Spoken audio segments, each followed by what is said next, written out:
commençons par le chapitre des mesures législatives et réglementaires sur le rapport du ministre des Transports et des Infrastructures. Le Conseil des ministres a adopté un projet de décret portant approbation du programme national de sécurité de l'aviation civile. Le Conseil des ministres, en sa session du 27 décembre 2023, a pris acte d'une communication écrite relative au programme national de sécurité de l'aviation civile. Le programme national de sécurité de l'aviation civile a été adopté en application des dispositions de la Convention de Chicago relative à l'aviation civile internationale et du Code de l'aviation civile. Il a pour objectif l'amélioration de la sécurité dans le secteur de l'aviation civile. Le projet de décret adopté consacre l'approbation formelle du dit programme et ouvre la voie à la mise en œuvre des actions. Au chapitre des mesures individuelles, le Conseil des ministres a procédé à des nominations. La liste nominative des intéressés est disponible sur le site web du secrétariat général du gouvernement, le www.sgg-mali.ml et dans le journal L'Essor. Au chapitre des communications, le Premier ministre, chef du gouvernement, a informé le Conseil des ministres de la modification des décrets relatifs à la nomination des membres du gouvernement et à leur attribution spécifique en ce qui concerne la dénomination du département en charge de la réconciliation. Suite à la décision du gouvernement de mettre fin à l'accord pour la paix et la réconciliation au Mali, issu du processus d'Alger, le ministère de la Réconciliation, de la Paix et de la Cohésion nationale chargé de l'accord pour la paix et la réconciliation nationale prend la dénomination de ministère de la Réconciliation, de la Paix et de la Cohésion nationale. Ces attributions spécifiques sont également modifiées conséquemment. Le ministre d'État, ministre de l'administration territoriale et de la décentralisation, a informé le Conseil des ministres de la dissolution de l'association dénommée Caoral Renouveau. La dissolution des associations par le Conseil des ministres est prévue et réglée par les dispositions de l'article 13 de la loi numéro 04038 du 5 août 2004 relative aux associations. Depuis un certain temps, l'association Caoral Renouveau, à travers son président, fait des sorties médiatiques en tenant des propos diffamatoires et subversifs à l'encontre des autorités de la transition sans aucune déclaration de condamnation de ses membres. Et ces propos de plus en plus fréquents sur les réseaux sociaux n'ont d'autre fin que de discréditer les autorités de la transition et s'aimer des troubles à l'ordre public. En outre, dans une déclaration en date du 10 août 2023, le président de l'association affirme que désormais l'association a un caractère international, ce qui n'est pas prévu dans les dispositions de la loi relative aux associations en République du Mali. Aussi, depuis l'obtention de son récépissé de déclaration à nos jours, l'association n'a jamais informé le gouverneur du district de Bamako de ses activités ni des modifications et changements intervenus dans ses statuts ou au niveau de sa direction. Au regard de ce qui précède et compte tenu des manquements constatés à la loi sur les associations, l'association Caoral Renouveau est dissoute. Le ministre des Transports et des Infrastructures a informé le Conseil des ministres de la tenue d'un atelier de concertation des acteurs de l'information géospatiale et d'échange sur la relecture de la politique nationale de l'information géographique et le plan d'action pour sa mise en œuvre. L'information géographique est un outil d'aide à la prise de décision et elle est déterminante dans la mise en œuvre de tous les projets et joue un rôle essentiel dans le processus du développement économique, social, environnemental et sécuritaire du pays. À ce titre, elle doit être fiable, cohérente et harmonisée. Sa bonne gestion repose sur les orientations fixées dans la politique de l'information géographique. La relecture de la politique nationale de l'information géographique adoptée en 2012 a été jugée opportune eu égard à l'avènement de nouveaux concepts dont le cadre intégré de gestion de l'information géospatiale développé par l'initiative des Nations Unies pour la gestion globale de l'information géospatiale. C'est dans ce cadre qu'un atelier de concertation des acteurs de l'information géographique est prévu du 4 au 8 mars 2024. Le ministre des Affaires étrangères et de la coopération internationale a informé le Conseil des ministres de l'organisation de la conférence préparatoire de la région Afrique de l'Ouest dans le cadre du 9e congrès panafricain de Lomé prévu les 14 et 15 mars 2024. Conformément à la décision de la 6e réunion du Haut Comité de l'Union africaine en charge de l'agenda 2021-2031 de la décennie des racines africaines et de la diaspora africaine, du 13 juin 2023, le Togo prépare le 9e congrès panafricain prévu du 29 octobre au 2 novembre 2024 sous le thème Renouveau du panafricanisme et rôle de l'Afrique dans la réforme des institutions multilatérales, mobiliser les ressources et se réinventer pour agir. Dans cette perspective, 6 conférences préparatoires sont prévues pour se tenir dans différentes régions d'Afrique, y compris la diaspora. La première des dites conférences s'est tenue en décembre 2023 à Pretoria, en Afrique du Sud, pour le compte de la région Afrique australe.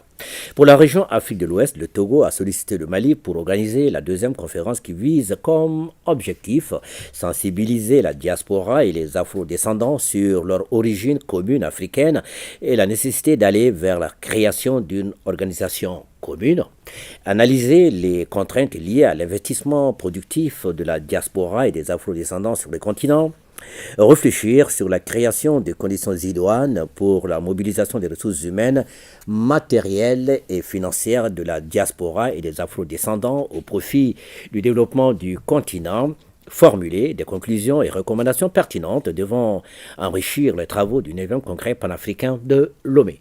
Le choix de notre pays se justifie par sa politique de bon voisinage, sa dédicace à la paix, son engagement panafricaniste et sa perception aujourd'hui comme étant l'épicentre de l'éveil des consciences africaines en quête de souveraineté.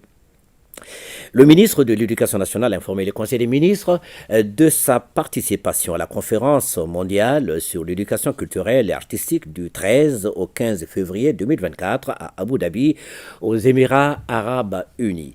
La conférence mondiale sur l'éducation culturelle et artistique a enregistré la participation de 85 ministres de l'éducation et de la culture et des délégations en provenance de 125 pays membres de l'UNESCO. Le ministre de l'Éducation nationale a animé un panel sur le thème institutionnalisation et valorisation de l'éducation culturelle et artistique. À cette conférence, les ministres de la Culture et de l'Éducation ont adopté le cadre de l'UNESCO pour l'éducation culturelle et artistique. Ce cadre montre l'apport de l'éducation culturelle et artistique à la paix et au développement durable en faisant le lien entre le local et le mondial et en favorisant le dialogue entre les générations et les cultures. De la célébration de la journée africaine de l'alimentation scolaire. La journée africaine de l'alimentation scolaire a été instituée par la conférence des chefs d'État et de gouvernement lors du 26e sommet de l'Union africaine en 2016 à Addis Abeba. L'alimentation scolaire permet de maintenir davantage les enfants à l'école, d'améliorer leur état nutritionnel, leur performance scolaire et de booster la production locale tout en stimulant l'entrepreneuriat dans les collectivités bénéficiaires. L'Union africaine a retenu pour l'année 2024 le thème « Investir dans l'alimentation scolaire locale pour transformer les systèmes éducatifs pour un avenir inclusif et prospère du continent africain ».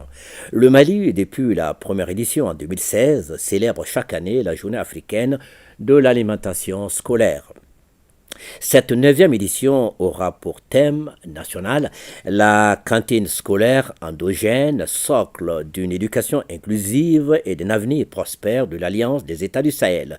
Ce thème souligne l'importance de la cantine scolaire endogène qui contribue à la résilience des communautés locales et à la continuité de l'école dans les efforts de notre pays pour la souveraineté alimentaire et nutritionnelle dans un Sahel intégré et prospère. Le nombre de cantines scolaires dans notre pays est de 2656 pour environ 700 000 bénéficiaires dont 46,93% de filles. Ces cantines scolaires ciblent les écoles fondamentales publiques ou communautaire. Cette année, la cérémonie de célébration de la 9e édition aura lieu le 1er mars 2024 à l'école fondamentale de Guana, dans la commune rurale des Kalabankoro. Le ministre de la Jeunesse et des Sports, chargé de l'instruction civique et de la Constitution citoyenne, a informé le Conseil des ministres de la prise d'armes du 5e contingent du service national des jeunes. Le 5e contingent a été mis en route le 19 février 2024 à l'ex-Service national des jeunes. La prise d'armes a eu lieu le 26 février 2024 au centre d'instruction de Bafo avec un effectif de 792 dont 94 personnels féminins. De l'organisation de la semaine du réserviste du 1er au 8 mars 2024 ici à Bamako. La semaine du réserviste est une initiative conjointe du ministère de la Jeunesse et des Sports chargé de l'instruction civique et de la construction citoyenne et de l'amicale des anciens du service national des jeunes. Elle a pour objectif de promouvoir l'esprit et la culture de civisme, de citoyenneté et de défense de la patrie au sein de la jeunesse. Cette semaine vise à sensibiliser la jeunesse sur l'importance du service national des jeunes et du rôle des réservistes dans les initiatives de citoyenneté auprès des communautés, mais également dans les opérations de protection de la population. La semaine des réservistes sera également marquée par l'organisation d'une grande rencontre des réservistes le 9 mars 2024 au Centre international de conférences de Bamako. De l'organisation d'un symposium national sur le football malien du 5 au 7 mars 2024 au centre d'entraînement pour sportifs d'élite de Kabbalah. Depuis 1960, le football malien a toujours eu des difficultés à émerger au plan africain et international en dépit des soutiens politiques intenses.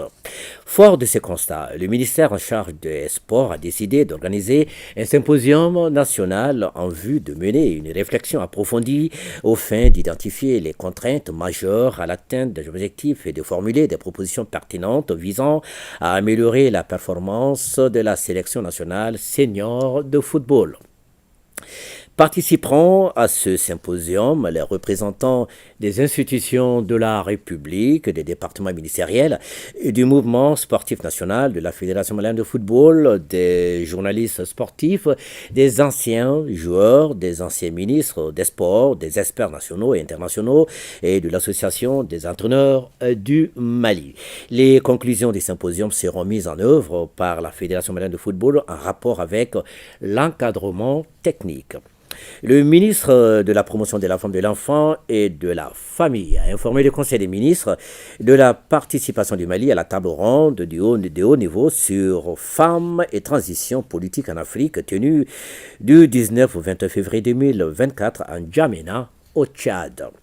La rencontre avait pour but de contribuer au renforcement d'une gouvernance politique inclusive dans les pays en transition en Afrique, fondée sur le principe d'égalité et d'équité entre les hommes et les femmes. Le Mali a fait des présentations portant sur les défis et opportunités à la participation des femmes au processus de transition en cours dans leur pays et les stratégies à adopter pour des transitions pacifiques et inclusives. Le plan d'action national sur la résolution 1325 des Nations Unies.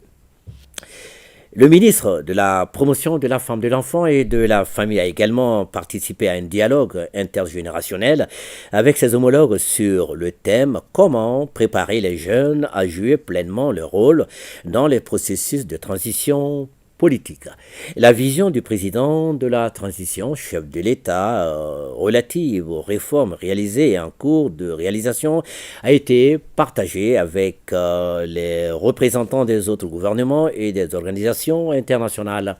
À l'issue des travaux, des recommandations ont été formulées dans les domaines de la législation, de l'autonomisation économique des femmes, de l'intégration des femmes et des filles dans les organes de prise de décision, de l'approbation nationale des plans d'action nationaux sur la résolution 1325 et de mobilisation des ressources et d'accompagnement de la transition. Du déroulé de la cérémonie de lancement des activités de la feuille de route sur genre, élections et réformes le jeudi 8 février 2024. 2024.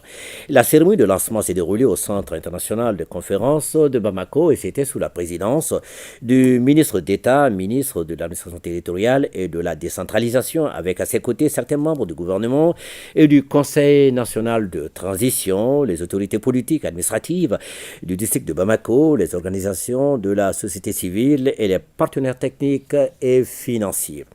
La feuille de route sur genre, élections et réformes 2024-2026, remise au ministre d'État, ministre de l'administration territoriale et de la décentralisation pour le président de la transition, chef de l'État, s'articule autour de 3 composantes, à savoir la prise en compte du genre dans la dynamique des réformes institutionnelles administratives, la participation accrue des femmes aux échéances électorales et leur accès aux instances de décision, le suivi de la mise en œuvre de l'organisation de la journée de mobilisation des femmes en soutien au retrait de l'Alliance des États du Sahel et de la Communauté économique des États de l'Afrique de l'Ouest le 9 février 2024.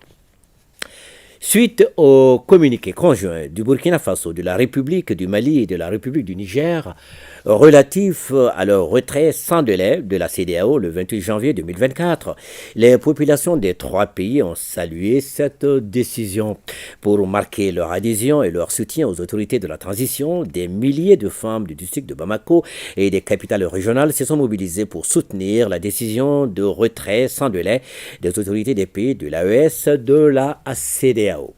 Le ministre de l'Élevage et de la Pêche a informé le Conseil des ministres de la participation du Mali à la 7e édition du Salon international de l'agriculture, de l'environnement et de l'élevage 2024 du Burkina Faso tenu du 20 au 24 février 2024. Une forte délégation de la République du Mali a participé au Salon international de l'agriculture, de l'environnement et de l'élevage au Burkina Faso. La 7e édition du salon, placée sous le thème « L'impact de la crise sécuritaire sur le secteur agro-silvo-pastoral, état des lieux et perspectives » avec comme pays invité d'honneur le Mali.